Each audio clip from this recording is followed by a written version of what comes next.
Good morning friends. Welcome to the second video of our series Ask Platform जिसमें आपकी queries का reply हमारी team जो है वो ड्राफ्ट करती है on the basis of random selection of comments जो कि आप हमें वीडियो के नीचे करते हैं।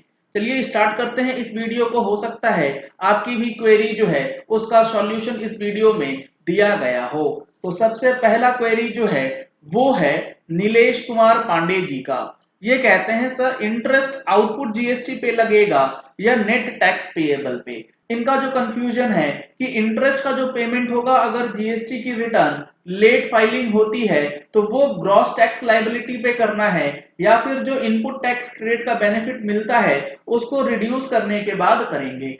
तो मैं आपको ये चीज बता दूं कि इंटरेस्ट की जो लायबिलिटी है वो लगनी चाहिए नेट कैश लेजर के ऊपर। जो अमाउंट आप अपने कैश लेजर से डेबिट करेंगे उसके ऊपर आपको इंटरेस्ट जो है वो पेमेंट करना है। ऐसा अमेंडमेंट सीजीएसटी एक्ट के अंदर कर दिया गया है फाइनेंस एक्ट नंबर 2 ऑफ 2019 के हवाले से, लेकिन वो प्रोविजन अभी तक नोटिफाइड नहीं किया गया। लेकिन जीएसटी काउंसिल की मीटिंग में ये भी डिसाइड किया गया है कि जब ये नोटिफिकेशन जब ये अमेंडमेंट जो है नोटिफाई होगा ये होगा with effect from a retrospective date from 1 July 2017। तो सारी चीजों का जो समरी बन के आता है उसके हिसाब से आपको नेट लायबिलिटी पे इंटरेस्ट जमा करना चाहिए अगर आपका इंटरेस्ट बनता है। इसके बारे में डिटेल्ड वीडियो ऑलरेडी मेरे चैनल पे अपलोडेड है जिसका लिंक ऊपर आई बटन में दिया गया है, आप उसे रेफर कर सकते हैं इस वीडियो को देखने के बाद ताकि मुझे वॉच टाइम मिल सके। हमें वॉच टाइम की बहुत ज्यादा जरूरत है।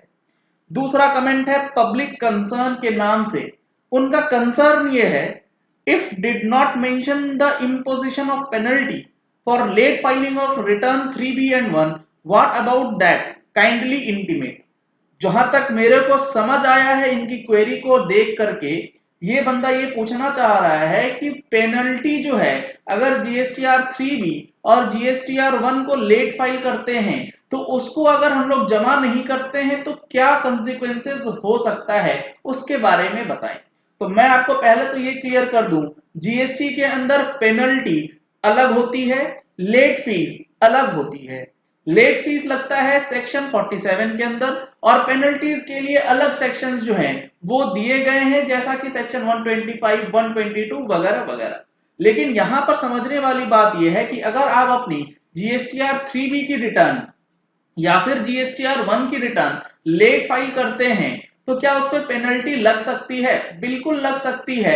नॉन कंप्लायंस के जुर्म में आपके ऊपर जनरल पेनल्टी क्लॉज जो है वो लगाया जा सकता है, लेकिन वो आपको जीएसटी पोर्टल पे ऑटोमेटिकली नहीं दिखेगा क्योंकि वो पेनल्टी लगाने से पहले डिपार्टमेंट के पास ये काम है करने के लिए कि आपको रीजनेबल अपॉर्चुनिटी देना पड़ेगा, नोटिस इश्यू करना पड़ेगा, उसके बाद जो है वो पेनल्टी लगाई जा सकती है। रही बात लेट फीस की तो वो आपको देनी पड़ती है जीएसटीआर 3B में जो ऑटोमेटिकली कैलकुलेट होकर के आपके पोर्टल पे दर्शाई जाती है और उसको पेमेंट करने के बाद ही आप रिटर्न फाइल कर पाते हैं। जीएसटीआर 1 के अंदर लेट फीस का प्रोविजन दिया गया है। जीएसटीआर 1 के अंदर लेट फीस लगाया भी जाता है लेकिन जीएसटी पोर्टल अभी उसे कलेक्ट नहीं कर रहा है, लेवी कर दिया गया है, कलेक्शन अभी चालू नहीं हुआ है। कभी भी उसका कलेक्शन जो है वो चालू हो सकता है। तो ये पूरी बात है जीएसटीआर 3B और जीएसटीआर 1 के अंदर लेट फीस और पेनल्टी से रिलेटेड। इसीलिए आपको मैं कहता हूं अपनी रिटर्न जो है टाइम पे फाइल कर लें। अभी कुछ रिलैक्सेशन दिया गया है जिसमें जीएसटीआर 3B और जीएसटीआर 1 की लेट फीस को कुछ कंडीशनल वेवर दिया गया है अगर आप एक्सटेंडेड टाइम पीरियड तक अपनी फाइलिंग जो है वो कर लेते हैं। अगला सवाल है एंकी कलेक्शन का। इनका जो सवाल है वो काफी इंटरेस्टिंग है। इनका सवाल यह है interest is applicable on late fees और not, late fees is also debited from cash ledger. बहुत ही इंटरेस्टिंग क्वेश्चन इन्होंने पूछा। इन्होंने ये पूछा है कि जैसा कि सेक्शन 50 का अमेंडमेंट आया है फाइनेंस एक्ट नंबर 2 ऑफ 2019, हालांकि वो अभी इंप्लीमेंटेड नहीं है, बट उनका सवाल ये है कि जो आप कहते हैं एक्ट में ये लिखा गया है कि इलेक्ट्रॉनिक कैश लेजर से जो अमाउंट डेबिट होगा उसके ऊपर इंटरेस्ट लगेगा, तो लेट फीस भी तो कैश लेजर से ही डेबिट होती है। तो मैं आपको बता दूं एंकी कलेक्शन कि आपका जो टैक्स अमाउंट है आप अगर सेक्शन 50 पढ़ें और उसके अंदर जो प्रोविजो डाला गया है सब सेक्शन 1 के अंदर अमेंडमेंट के थ्रू, उसमें भी ये बात बिल्कुल क्लियर है कि टैक्स का अमाउंट जो होता है, जो good morning friends, good morning friends, welcome to our YouTube channel. Good morning friends, welcome to the second series of Ask Platform. Good morning friends, welcome to the second video. जो amount आपके cash ledger से debit होगा, चाहे वो late fees भी हो, उसके ऊपर भी इंटरेस्ट जो है लगाया जाएगा, ऐसा नहीं है। सेक्शन 50 बात करता है टैक्स की। टैक्स का अमाउंट जो कैश लेजर से डेबिट हुआ और बिलेटेडली डेबिट हुआ तो इंटरेस्ट जो है वो लग जाएगा। अगला जो सवाल है वो है दीपक पांडे जी का। इनका सवाल भी काफी इंपॉर्टेंट है। 1 मार्च से 20 मार्च तक सेल किया था और परचेज भी किया था।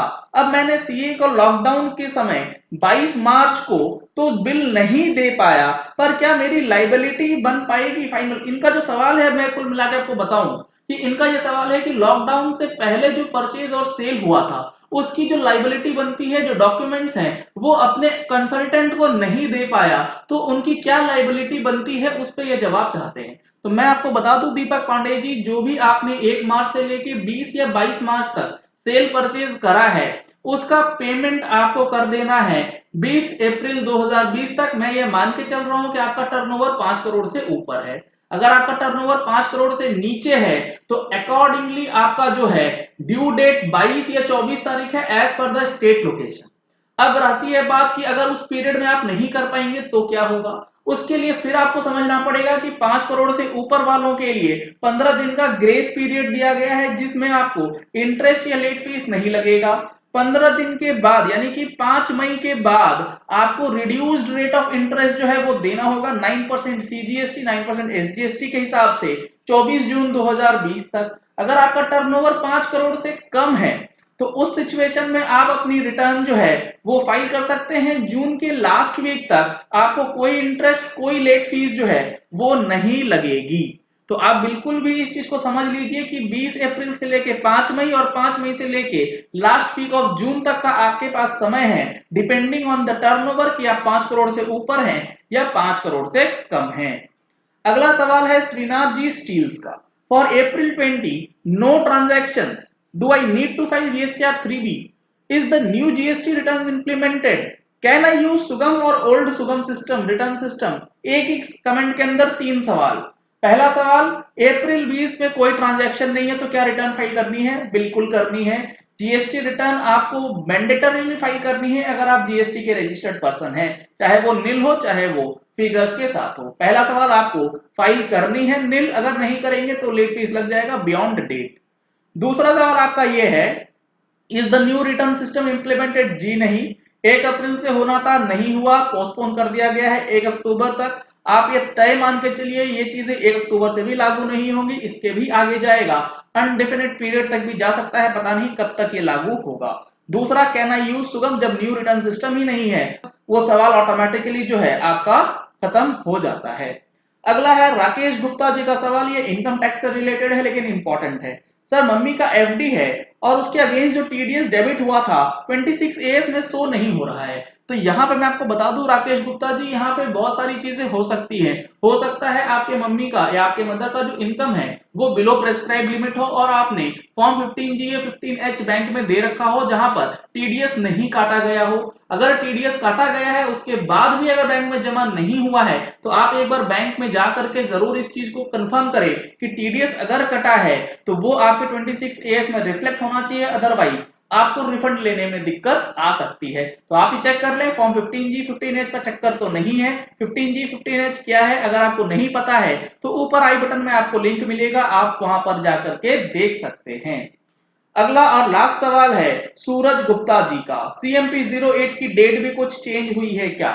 तो मैं आपको बता दूं जनवरी फरवरी मार्च क्वार्टर की जो क्वार्टरली फाइलिंग है कॉम्पोजिशन टैक्स पेयर्स के लिए सीएमपी 08 के अंदर जो कि 18 अप्रैल 2020 तक जानी थी उसकी डेट एक्सटेंड कर दी गई है 7 जुलाई 2020 तक। साथ ही साथ मैं ये भी बताता चलूंगा आपको कि जीएसटीआर 4 जो फाइनेंशियल ईयर 1920 से रिलेटेड आपको फाइल करना है एनुअली, उसकी डेट 30 अप्रैल 2020 रखी गई थी, उसको भी एक्सटेंड कर दिया गया है 18 जुलाई 2020 तक। तो ये दो डेट्स जो हैं CMP 08 और GSTR 4 से रिलेटेड कॉम्पोजिशन टैक्स पेयर के लिए इंपॉर्टेंट है। अगर आपका भी कोई सवाल है, कोई क्वेरी है, तो आप हमारे कमेंट बॉक्स पे लिख सकते हैं। आपकी क्वेरी का जवाब हम लोग अगली वीडियो के अंदर जो हमारी आस्क प्लेटफॉर्म के अंदर आएंगी उसमें आपको दिया जाएगा। ज्वाइन बटन पे भी क्लिक कर सकते हैं, तो उसका क्वेरी जो है वो प्रेफरेंस बेसिस पे हमारी टीम जो है सिलेक्ट करेगी और उसका जवाब आपको देगी। अगर आपको भी कोई क्वेरी है तो आप नीचे कमेंट कर सकते हैं। जो ज्वाइन बटन दिया गया है उस पर क्लिक करके अगर आप कमेंट करेंगे, ज्वाइन करने के बाद कमेंट करेंगे, तो प्रेफरेंशियल बेसिस पे आपका रिप्लाई जो है